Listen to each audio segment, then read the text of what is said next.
Welcome back to HFY Universe. For 10,000 years, the Galactic Council believed they had seen every powerful civilization the universe could create. They had watched empires rise and fall. They had ended wars before they spread across the stars. They believed they understood every species that reached space. Then humanity arrived. No one expected humans to become a problem. Earth was a young world compared to the ancient civilizations. Human ships were slower. Their technology looked rough.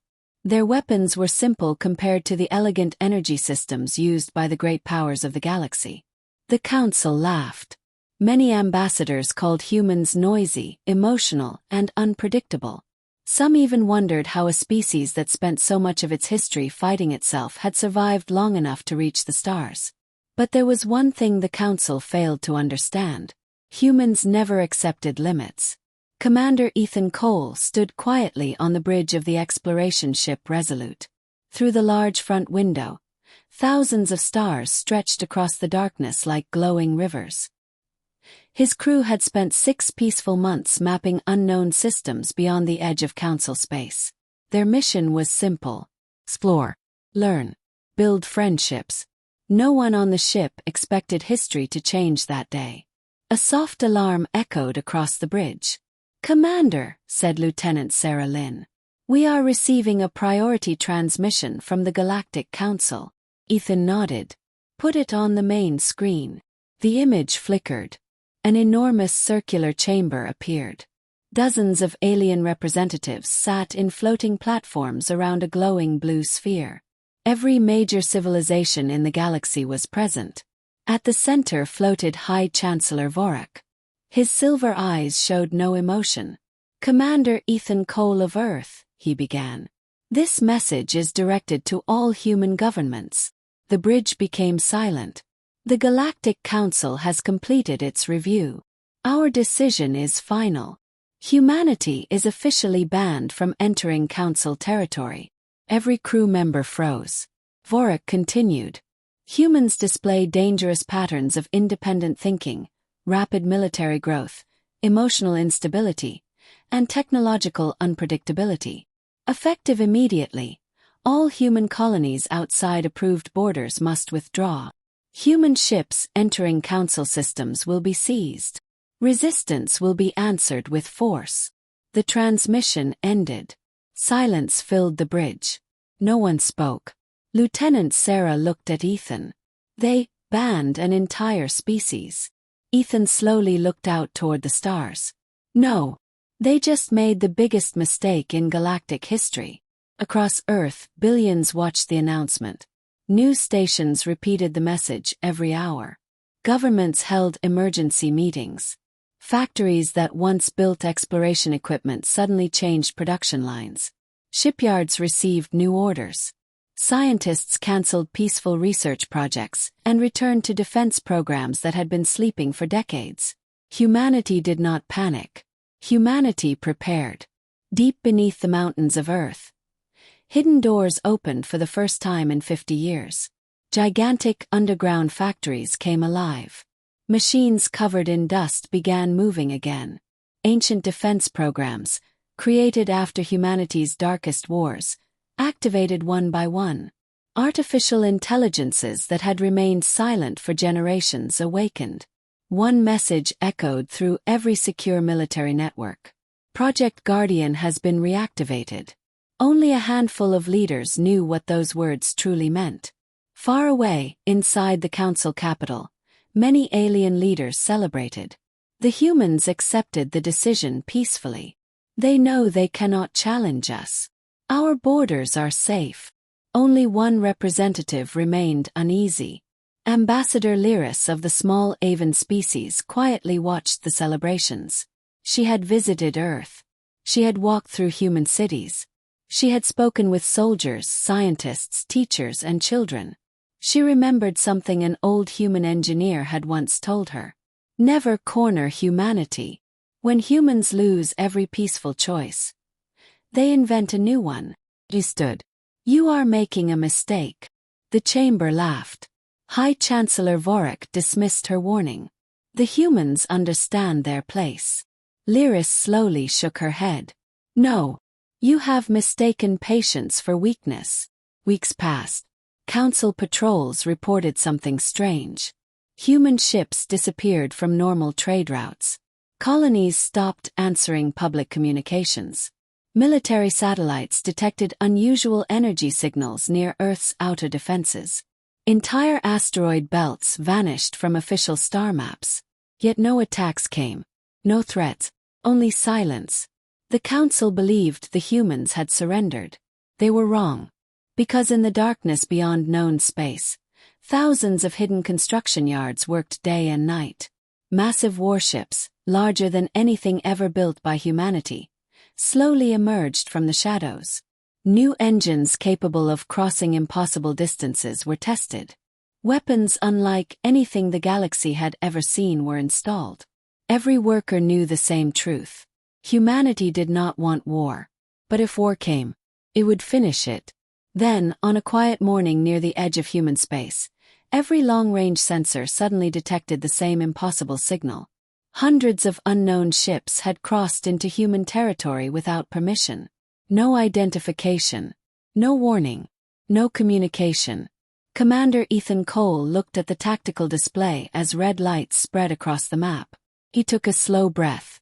Then he gave the order every human officer had hoped would never be necessary. Raise the fleet. The stars themselves seemed to tremble.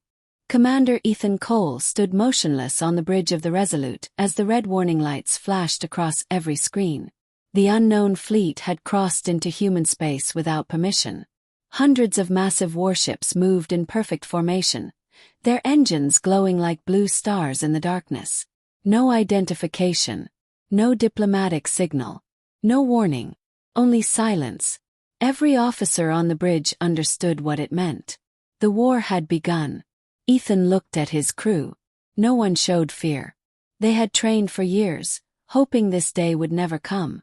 Now that it had arrived, every man and woman knew exactly what to do. Battle stations, Ethan ordered calmly. Within seconds, the peaceful exploration ship transformed into a warship. Hidden weapon systems slid into position.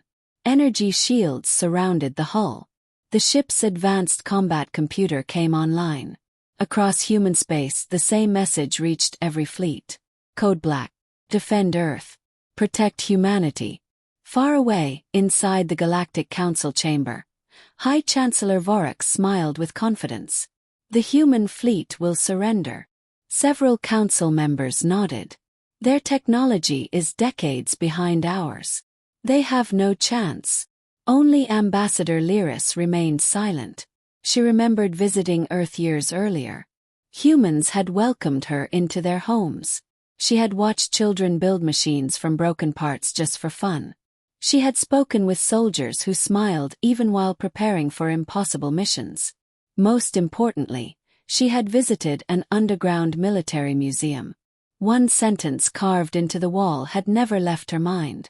Peace is our first choice. But never our only choice. Lyris slowly stood. You still have time, she warned. Call back the invasion fleet. Vorak laughed. The humans will kneel before sunset. Lyris quietly whispered to herself. No, they won't. Near the edge of the solar frontier, Admiral Marcus Hayes watched the approaching enemy fleet from the flagship Guardian 1. Thousands of human ships waited silently behind a field of asteroids. Unlike the colorful alien vessels, human warships were dark gray, built with thick armor instead of elegant designs. They looked simple. They looked old. That was exactly what humanity wanted the enemy to believe. Marcus spoke into the fleet-wide channel. Remember why we're here. We do not fight because we love war. We fight because someone decided we do not deserve peace. Across hundreds of ships, millions of voices answered together. For Earth. The alien fleet entered the defensive zone without slowing down. Their commander transmitted one final message. Human vessels, power down your weapons. You are now under Galactic Council authority. Surrender immediately. The human fleet remained silent. The alien commander smiled. They're afraid. He raised his hand. Destroy their command ship. Hundreds of plasma cannons fired at once. Bright streams of blue energy raced through space. Seconds before impact, every human ship disappeared. The alien bridge fell silent. What? The commanders stared at empty space. Their sensors showed nothing. No wreckage. No explosions. Nothing. Suddenly, warning alarms screamed across every alien vessel. Enemy contacts behind us. The impossible had happened. Human ships had jumped across the battlefield without using traditional warp gates. They had developed an experimental drive the Council believed was impossible. Within seconds, the human fleet surrounded the invading force. Admiral Hayes gave one simple order. Fire! Space exploded into light. Railguns launched solid metal projectiles faster than anything the galaxy had ever recorded. Instead of energy beams, humanity used kinetic weapons powerful enough to punch through advanced alien shields. One enemy cruiser split in half. Another lost its engines. A third simply vanished in a cloud of fire. Alien commanders stared in disbelief. Our shields. They're failing. How? The answer was simple. Human scientists had spent decades studying alien shield technology. Instead of trying to overpower it, they learned how to ignore it. The railgun rounds struck with such incredible speed that many shield systems could not react fast enough. Years of secret research had become the galaxy's greatest surprise. Inside the council chamber, emergency reports flooded every screen. The invasion fleet is taking heavy losses. Impossible. Human weapons are penetrating our defenses. Vorek's confident smile disappeared. Send reinforcements. Another officer interrupted.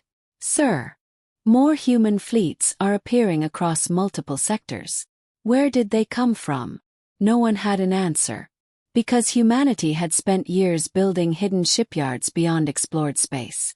The Council had watched human borders. They never watched the darkness beyond them.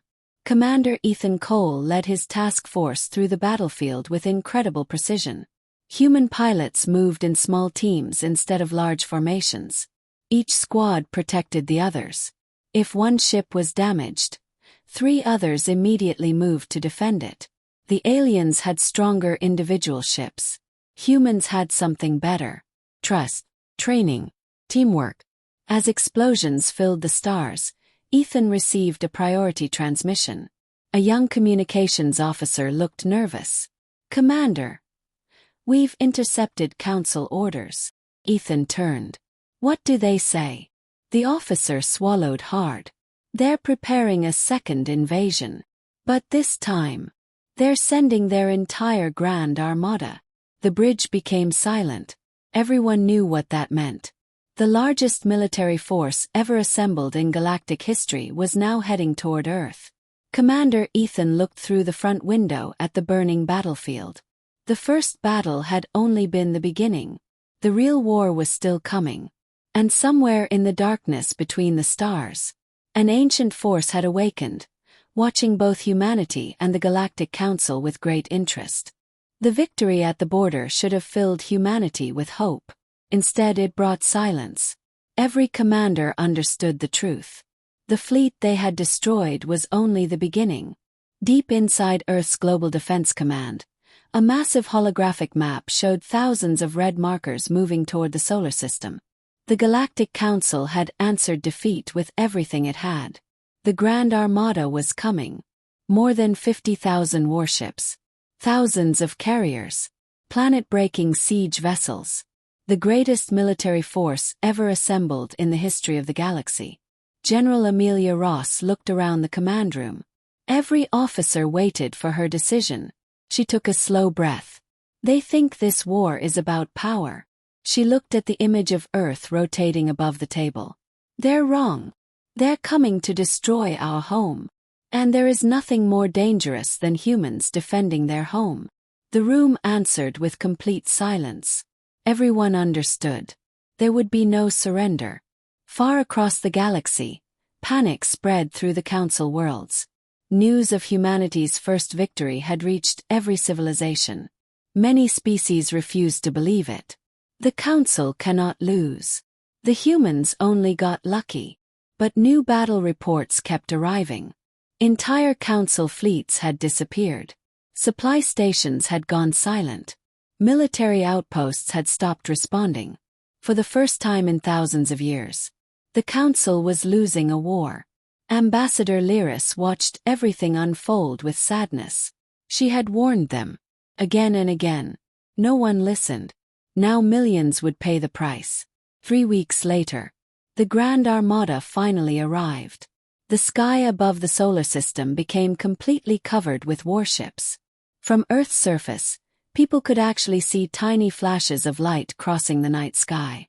Children looked up in fear. Families gathered together. Emergency shelters opened across every continent. But there was no panic, only determination. People knew their soldiers were standing between Earth and destruction. On the bridge of Guardian 1, Admiral Marcus Hayes studied the enormous enemy fleet. His tactical officer whispered, "I've never seen so many ships." Marcus nodded. "Neither has anyone else." A transmission suddenly appeared. High Chancellor Vorik himself filled the screen. His face remained cold. "This is your final warning. Surrender Earth. Disarm your military. Accept permanent Council control. Or your species will be erased from history." Marcus remained calm. He smiled slightly. "When this war started, we wanted peace. You answered with invasion. You crossed our borders. You threatened our families." He leaned closer to the screen. "Now, you'll learn why humanity survived every disaster in its own history." The transmission ended. Seconds later, the stars changed. Every moon around Earth suddenly activated. Massive structures hidden beneath their surfaces emerged into space. Asteroids broke apart, revealing gigantic defense platforms. Secret stations powered on across the solar system. The enemy fleet stopped moving. Their sensors reported thousands of new targets. The solar system itself had become one enormous fortress. General Ross gave the order. "Activate Project Guardian." Across millions of kilometers, invisible satellites came alive. Power flowed through an ancient network built in complete secrecy. A beam of brilliant white light shot across space. One Council battleship vanished instantly. Then another. Then another. The beam continued jumping between enemy vessels with impossible accuracy. Within minutes, hundreds of ships were gone. The Council had never imagined humanity could turn an entire star system into a weapon. Vorik watched in horror. This technology was banned. His chief scientist looked terrified. They never signed the treaty. They developed it alone. For the first time, the High Chancellor realized his greatest mistake. The Council had isolated humanity. That isolation had forced humans to invent technologies no one else had even imagined. The battle lasted for hours. Human fighters protected evacuation ships. Engineers repaired damaged vessels while battles continued around them. Doctors treated both human and captured alien soldiers. Even during war, humanity refused to lose its compassion. Many alien prisoners couldn't believe it. "We invaded your home. Why are you saving us?" A human medic smiled while treating an injured alien pilot. "Because we're trying to end the war, not become monsters." The word spread through captured crews. Entire alien ships began refusing orders to continue fighting. Some even surrendered peacefully. Others turned against the Council. Inside the Council chamber, governments began leaving the alliance. One representative stood. "This war was built on lies." Another followed. "We will not fight humanity anymore." One by one, ancient civilizations walked away. The Galactic Council was collapsing, not because humanity conquered it, but because the truth had finally reached everyone. High Chancellor Vorik stood alone inside the empty Council hall. The empire that had ruled for 10,000 years was ending. Not with celebration, not with glory, but with regret. He finally understood. Humanity had never wanted to rule the galaxy. They had only wanted a place among the stars. And the Council had answered that dream with fear. Months later, peace returned. Earth helped rebuild damaged worlds. Human engineers restored trade routes. Human doctors treated civilians from every species. Former enemies became allies. The war had changed the galaxy forever. Commander Ethan Cole stood on the observation deck of the Resolute, looking toward the endless stars. Beside him stood Ambassador Lyris. She smiled. "I always believed humanity would survive." Ethan smiled back. "We didn't survive because we were stronger. We survived because we never stopped believing there was something worth protecting." Lyris looked at the stars. "And what is that?" Ethan answered without hesitation. "Hope." Far beyond the known galaxy, unknown civilizations quietly watched humanity's rise. One ancient observer sent a simple message across the darkness. "The humans have passed the test. Prepare first contact." Ethan, Earth, and the entire galaxy had no idea. Their greatest adventure had only just begun.